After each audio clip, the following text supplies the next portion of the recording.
Raw water पिल्यानं पाण्यामधून होणारे विविध आजार जसे की कावीळ, टायफॉइड, लूज मोशन, वॉमिटिंग अशा स्वरूपाचे आजार आपल्याला होण्याची दाट शक्यता असते. नमस्कार, मी डॉक्टर दादासाहेब महिंदाड, गॅस्ट्रोएंटरोलॉजिस्ट, हिपॅटॉलॉजिस्ट आणि इंटरव्हेन्शनल एंडोस्कोपिस्ट.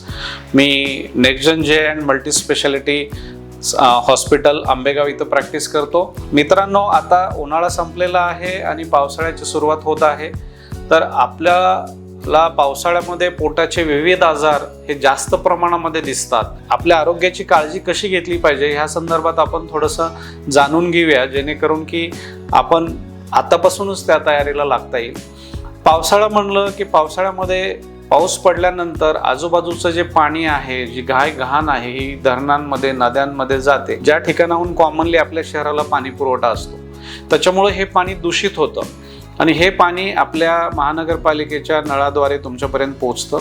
आपली महानगरपालिका पाणी फिल्टर करत असते, तरीसुद्धा महानगरपालिकेच्या सोर्सपासून परत आपल्यापर्यंत पाणी जेव्हा पोचतं तेव्हा पाण्याचं कॉन्टॅमिनेशन होण्याची शक्यता असते. त्याच्यामुळे जेव्हा तुम्ही घरीसुद्धा पाणी पिता तेव्हा शक्यतो पाणी फिल्टर करून प्या.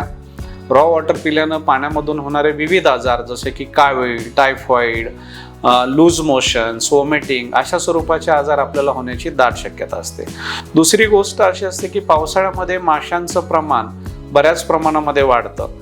तर माशांपासून अन्न हे कॉन्टॅमिनेट होतं, म्हणजे अन्नांमध्ये जंतू पसरतात आणि त्याच्यामुळं आपल्याला अशा ठिकाणाहून सुद्धा जंतू संसर्ग होण्याची शक्यता असते.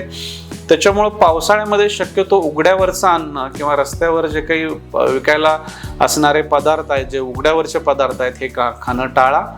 तिसरी महत्त्वाची गोष्ट असते की जे आपण बाहेरचे पदार्थ खातो, समजा बाहेरून आपण काही वडापाव, मिसळपाव, समोसे वगैरे हे असे पदार्थ जे खातो, यांची हायजेनिक लेवल ही खूप कमी असते आणि पाण्यामधलं जंतुसंसर्ग, माशा, बाहेरची असणारी चिखल, घाण याच्यामुळे हे बाहेरचे पदार्थ कॉन्टॅमिनेट होण्याची किंवा जंतुसंसर्ग याच्याद्वारे होण्याचे चान्सेस खूप वाढतात.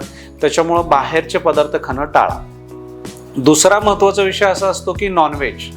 तर नॉनव्हेजचं सुद्धा जंतुसंसर्ग नॉनव्हेजद्वारे म्हणजे चिकन, मटन हे जे पदार्थ आहेत किंवा मासे याद्वारे होणारा जंतुसंसर्ग सुद्धा पावसाळ्यामध्ये खूप प्रमाणात वाढतो.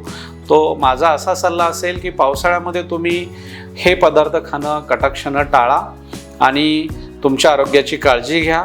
धन्यवाद.